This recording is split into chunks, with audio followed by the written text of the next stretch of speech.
आज जो चैप्टर हम लोग डिस्कस करेंगे वो है dissolution of form. Dissolution of form. तो अगर वर्ड को एनालिसिस करेंगे तो क्या मिलेगा? वर्ड को एनालिसिस करेंगे तो पहले ये डिसोल्यूशंस मिलेगा।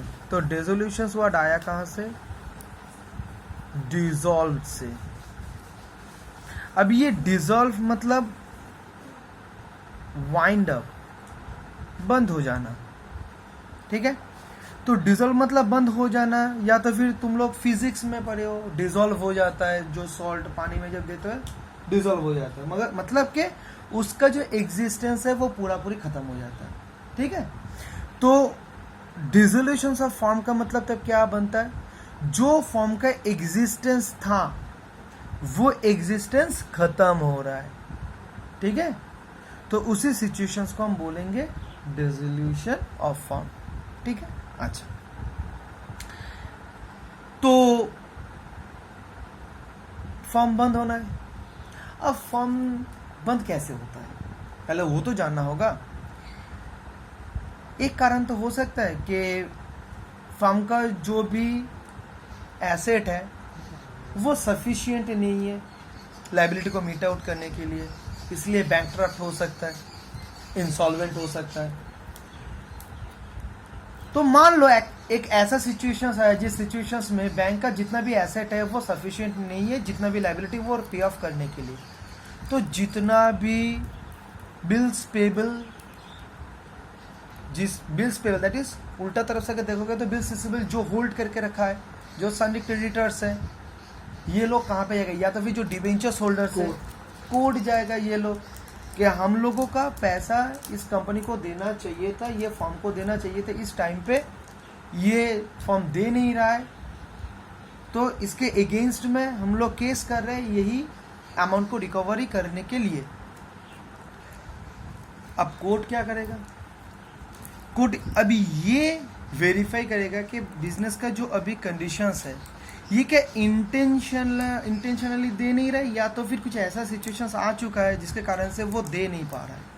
ये वेरीफाई करेगा। वेरीफाई करने के बाद अगर ये लगे कि इंसॉल्वेंट हो चुका है, ये कंपनी बैंकक्रप्ट हो चुका है, तो उस जगह से अनाउंसमेंट जजमेंट दे देगा कि ये बिजनेस अब बंद कर दो, ये बिजनेस बंद कर दो, और बंद करके जो भी तुम्हारा पैसा बनता है एसेट और लायबिलिटी को एसेट को बेच के उससे जो लायबिलिटी है तुम्हारा फर्म का वो पे ऑफ कर दो जितना हो सके। अब तुम लोग बोलोगे भैया जितना भी लायबिलिटी है वो क्या पे ऑफ हो सकता है? मैं तुम लोगों को क्लास 11 में लेके जाऊंगा एक जगह पे जो था कि जो पेमेंट हो रहा है आफ्टर इंसॉल्वेंट 30 पैसा ऑफ ए रुपी था ना। एक रुपया में 30 पैसा करके पेमेंट हो रहा है, तो 30 पैसा आ रहा है और 70 पैसा बैड डेट में जा रहा था। तो इस तरीका से वो पेमेंट हो जाएगा। दैट इज जितना भी एसेट और लायबिलिटी है जितना भी एसेट है उसको बेचेगा, और जितना भी फर्म का लायबिलिटी है उसको पे ऑफ करेगा, जितना जिसको मिलेगा मिलेगा, ठीक है। तो इस कारण से वो बंद हो सकता है एक फर्म। और क्या कारण हो सकता है? और ये भी कारण हो सकता है भैया कि वो जो फर्म काम कर रहा है वो इलीगल एक्टिविटी कर रहा है, तो अगर इलीगल अगर एक्टिविटी करेगा तो उसको ऑब्वियसली बंद करना ही होगा। अब बंद करने के लिए कहाँ से आएगा जजमेंट? कोर्ट के पास से जजमेंट आएगा। तो ये बहुत सारा कारण हो सकता है जिसके कारण से फर्म को बंद करना है, ठीक है। अब जब बंद करने का डिसीजंस आया, बंद करने का जब डिसीजंस आया, मान लो जो फर्म चल रहा था वो मान लो ये जॉय, रोशन और अंकित ये तीनों मिलके फर्म को चला रहा था। अब कोर्ट से जजमेंट आया कि फर्म को बंद करना है, या तो फिर किसी जगह से उन लोगों को लगा कि बिजनेस को और कंटिन्यू करना नहीं है, तो अब बंद होगा। अब जो बंद होगा उस समय क्या होगा? तुम लोग क्या ये सोच रहे हो कि ठीक है जो बिजनेस का जो शटर है उसको उतार देंगे और लॉक कर देंगे, बस हो गया बिजनेस बंद? नहीं, ऐसे नहीं होता है, ऐसे नहीं होता है। क्यों? जब तुम बिजनेस कर रहे थे, पीएल एप्रो में चले जाओ, जब बिजनेस को स्टार्ट करने के लिए तुम लोग जा रहे थे उस समय क्या किए थे? बहुत सारा प्रोसीडिंग्स था, लीगल प्रोसीडिंग्स। एक पार्टनरशिप डीड बनाओ, सब इसमें गवर्नमेंट के पास अप्लाई करो, वो लोग वेरीफाई करेंगे, तब जाके स्टैम्प दे देगा, तब जाके तुम लोगों का एक कंपनी बनेगा। Legal assistant. ठीक है, ठीक है, लीगल एग्जिस्टेंस तैयार होगा, सही है, लीगल आइडेंटिटी तैयार होगा। तो जब बंद करने का टाइम है, सेम प्रोसेस तो फॉलो करना है ना। गवर्नमेंट को तो पहले बताना है कि मैं ये बिजनेस को बंद करने वाला हूं, ठीक है। दैट मीन्स एक स्पेसिफिक सिस्टम फॉलो करना होगा या तो फिर प्रोसेस फॉलो करना होगा, तब जाके तुम बोल सकते हो कि मेरा बिजनेस सब जगह से बंद हुआ है। अगर तुम ये सोचोगे कि मैं सिर्फ शटर को उतार दूंगा तो इससे मेरा बिजनेस बंद हो जाएगा, कहां से बंद होगा? जो अकाउंट्स है वो तो ओपन है। अब गवर्नमेंट थोड़ी ना, जो कोई तुम्हारा बिजनेस का स्टेक होल्डर है वो थोड़ी ना देखने के लिए हर समय आएगा कि तुम्हारा दुकान का जो शटर है वो नीचे ही है तो ऊपर है। वो हर समय इसी से पता लगाएगा कि तुम्हारा जो फाइनेंशियल स्टेटमेंट है वो क्या बता रहा है। तो वो तो सही है, वो तो गोइंग कंसर्न कंसर्ट फॉलो कर रहा है।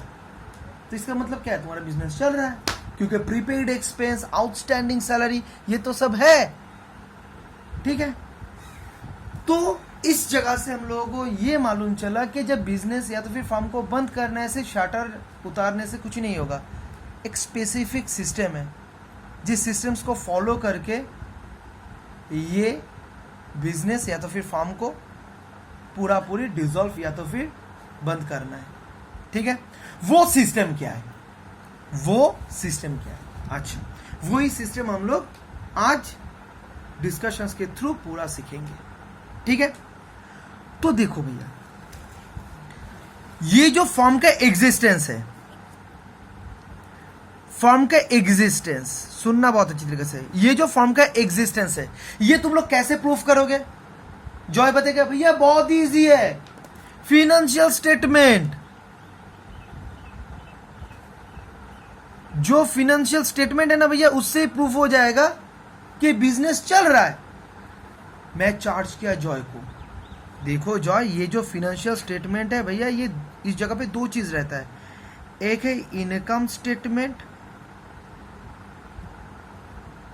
और एक है पोजीशन स्टेटमेंट।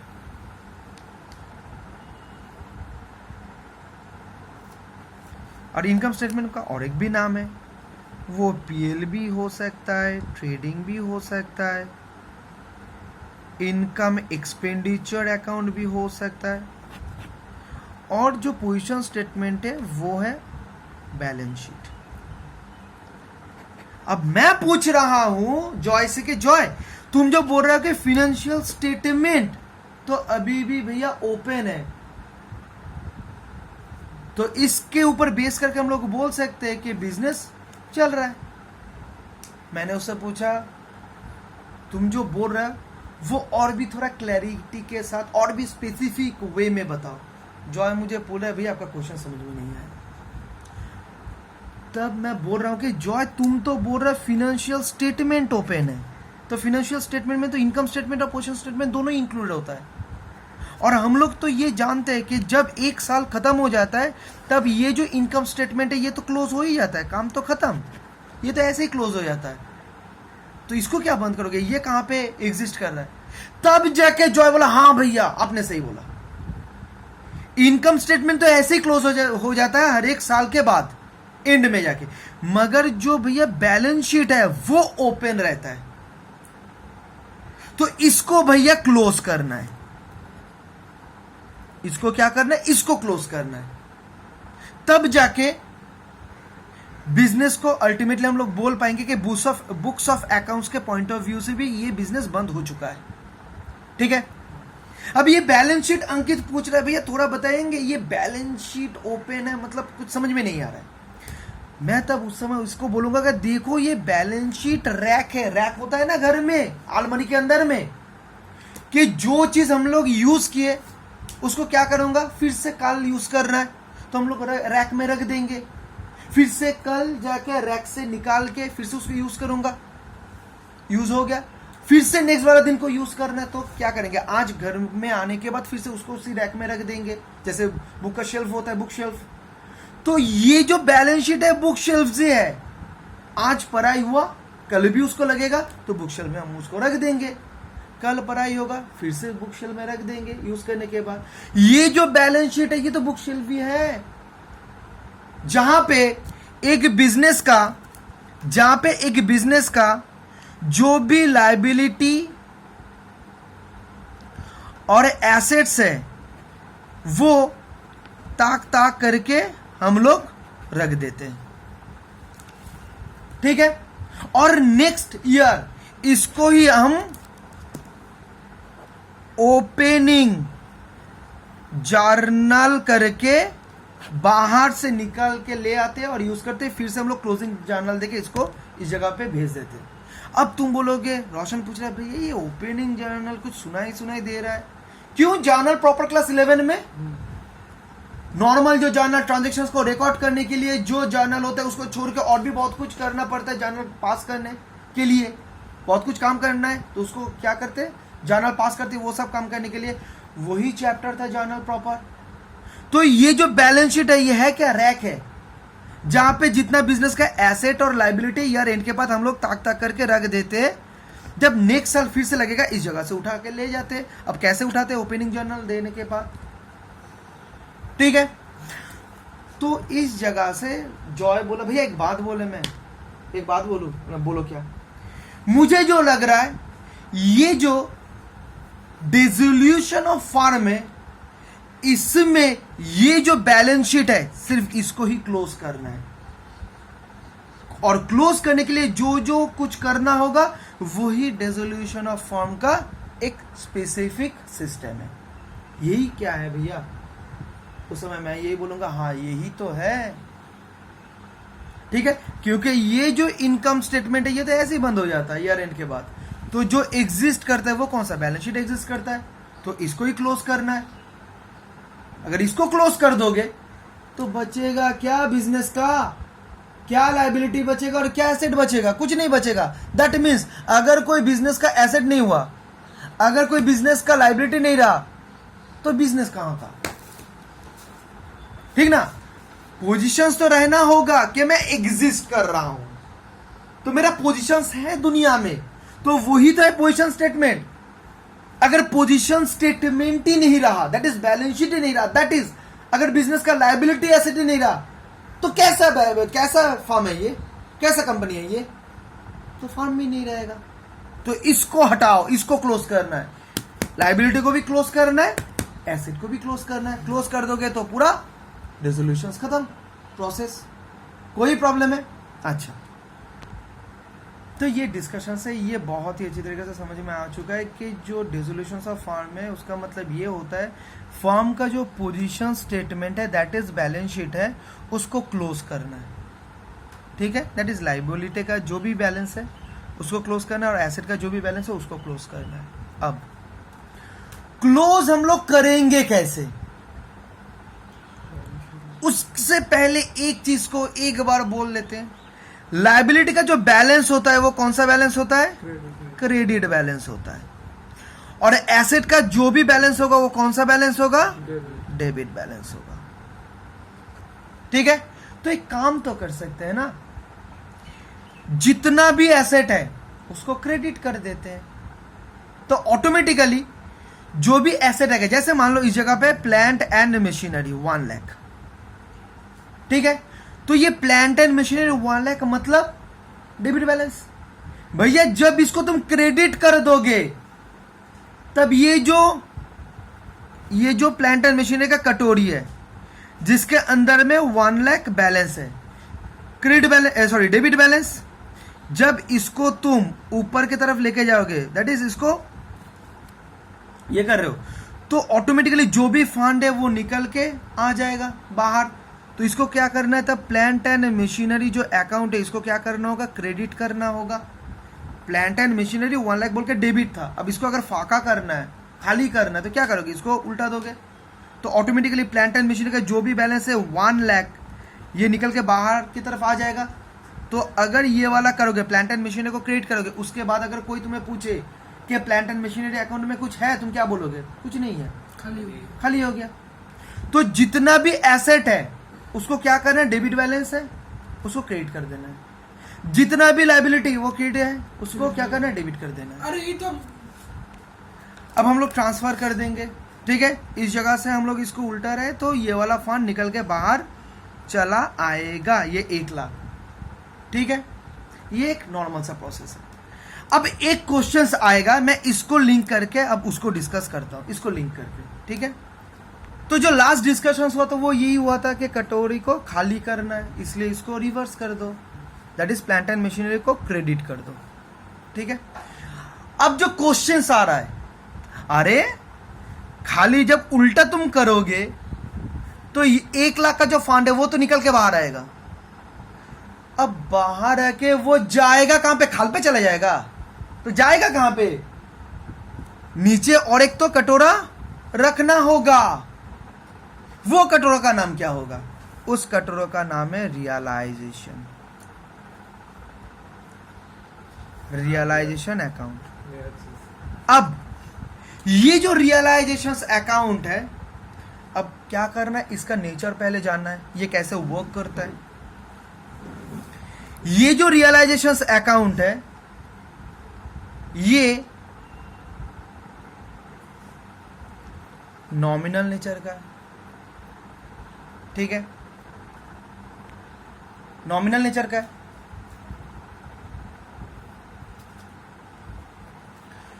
तो जब नॉमिनल कोई अकाउंट हम लोग यूज करते हैं कोई भी जगह पे, कोई एक पर्टिकुलर प्रोसेस को एग्जीक्यूट करने के लिए,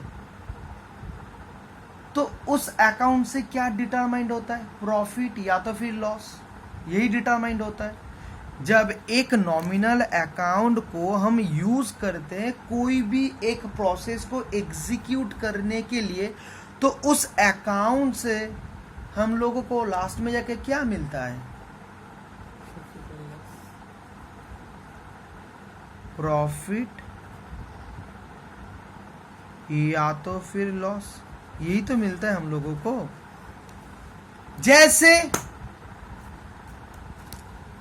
जैसे पीएल अकाउंट, जैसे इनकम एक्सपेंडिचर अकाउंट, जैसे रिवैल्यूएशन अकाउंट, ठीक ना। एक पर्टिकुलर प्रोसेस से कितना प्रॉफिट हुआ कितना लॉस हुआ वो मुझे डिटरमाइन करना है।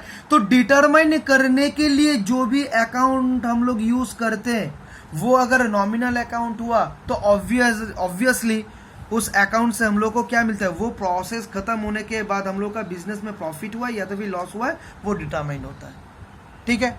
अब इसका एग्जाम्पल क्या क्या है? Profit and loss account, income expenditure account, revaluation account. तो प्रॉफिट एंड लॉस अकाउंट कब हम लोग यूज करते हैं? कौन सा प्रोसेस में यूज करते हैं? जब बिजनेस कंटिन्यूअसली चल रहा है और जो बिजनेस प्रॉफिट ऑर्गेनाइजेशन है उस समय बिजनेस में कितना प्रॉफिट हुआ लॉस हुआ वो अगर डिटरमाइन करना है तो हम लोग को कौन सा अकाउंट का हेल्प लेना होगा? प्रॉफिट एंड लॉस अकाउंट का। जब बिजनेस है एनटीओ, नॉन ट्रेडिंग ऑर्गेनाइजेशंस, वो भी चल रहा है, तो वो जो प्रोसेस चल रहा है उस प्रोसेस से बिजनेस को गेन हुआ या तो फिर डेफिसिट हुआ, वो अगर डिटरमाइन करना है, वो अगर डिटरमाइन करना है, जो अकाउंट का हम लोग हेल्प लेते हैं वो क्या है? Income expenditure account.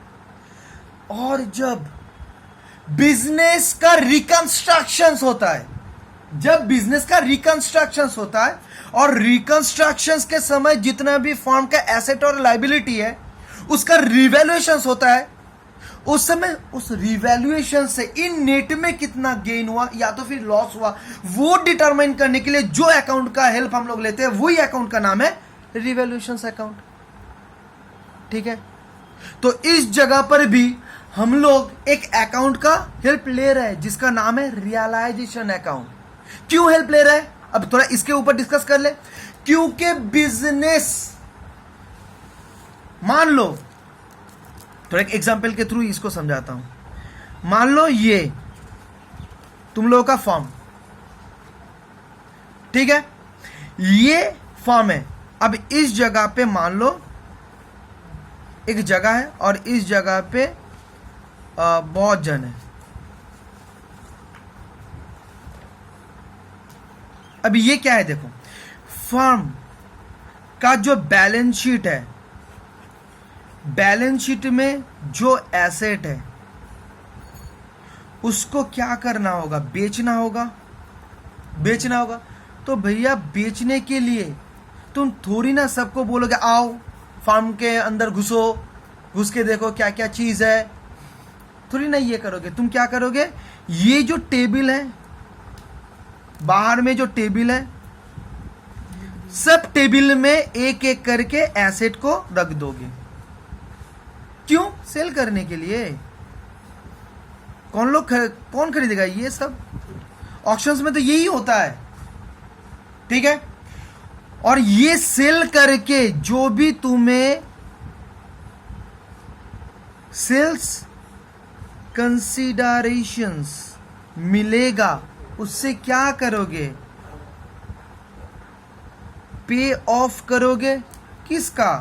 बिजनेस का जो भी लायबिलिटी है, ठीक है। तो ये जो सेल्स कंसीडरेशंस है, ये जो सेल्स कंसीडरेशंस है, इसका तो और एक भी नाम हम बोल सकते हैं, वो है रियलाइज्ड वैल्यू।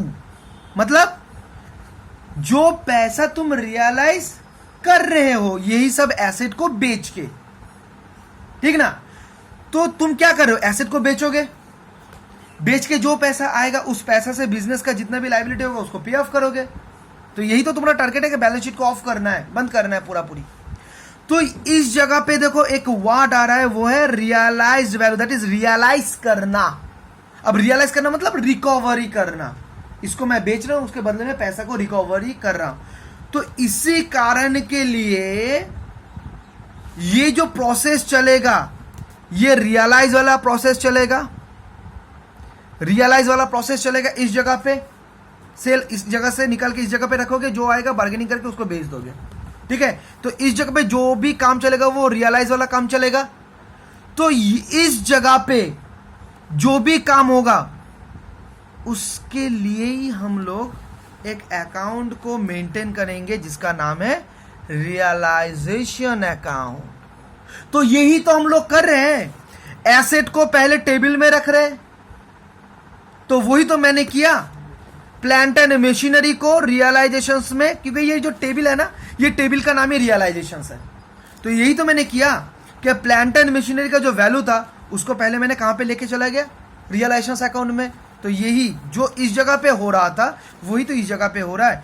जो फॉर्म के अंदर में जो प्लांट एंड मशीनरी है उसको मैं कहां पे लेके जा रहा हूं, टेबल पे, दैट इज रियलाइजेशंस टेबल पे। ये टेबल का नाम है रियलाइजेशन, उस जगह पे लेके जा रहा हूं। तो दोनों तो एक ही हो रहा है, इसलिए इस जगह पे रियलाइजेशंस प्रोसेस चल रहा है, तब जाके ये जो टेबल का नाम है मैंने उसका नाम रख दिया रियलाइजेशंस। तो इसलिए इस जगह पे जो अकाउंट ओपन होगा उसका नाम क्या होगा, रियलाइजेशंस अकाउंट, ठीक है।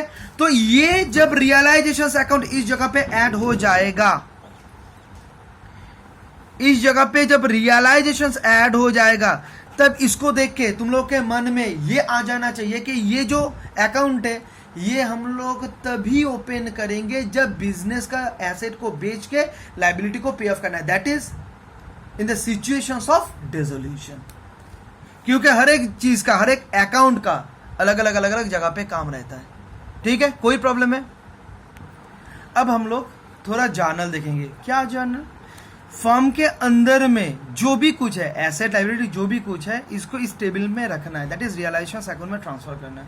उसका जर्नल क्या होगा, क्योंकि पहले तो इसको बाहर में लेके आना होगा ना, तो उसका जर्नल क्या होगा वो पहले हम लोग समझेंगे, ठीक है।